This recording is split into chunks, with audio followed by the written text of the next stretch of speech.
কার এত সময় আছে তোমার মন ভাঙা গল্প শোনার? কে জানতে চাইবে বুকের ভিতর কিসের ক্ষত?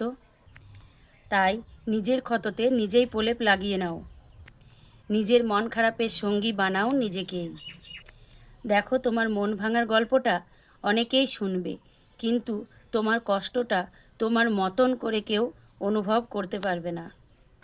কেউ হাসবে, কেউ সান্ত্বনা দেবে, আবার কেউ ভুল বুঝে চলে যাবে, কিন্তু তুমি কাউকে ঠিক বোঝাতে পারবে না তোমার সাথে কি ঘটেছে, কোন সময়টার মধ্যে দিয়ে তুমি গিয়েছো, কোন যন্ত্রণা বয়ে নিয়ে বেড়াচ্ছ তুমি, সেটা তুমি কাউকে বোঝাতে পারবে না।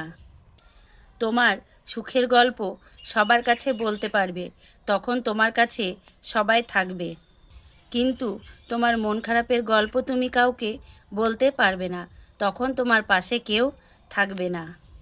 এটাই সত্যি, আর এটাই পৃথিবীর নিয়ম। তুমি যাদেরকে আপন মনে করেছো, আসলে কেউই তারা আপন না। তোমার সবচেয়ে আপন মানুষটা তুমি নিজেই। তাই পাশে কে থাকলো আর কে থাকলো না সেটা ভেবে নিজেকে অবহেলা করো না। নিজেকে ভালোবাসতে শেখো, তোমার জন্য তুমি নিজেই যথেষ্ট। কেউ পাশে থাকুক বা না থাকুক, তুমি নিজেই নিজেকে ভালোবাসতে পারো, আর এটাই ম্যাচুরিটি আর ভালো থাকার সবচেয়ে বড় সিক্রেট।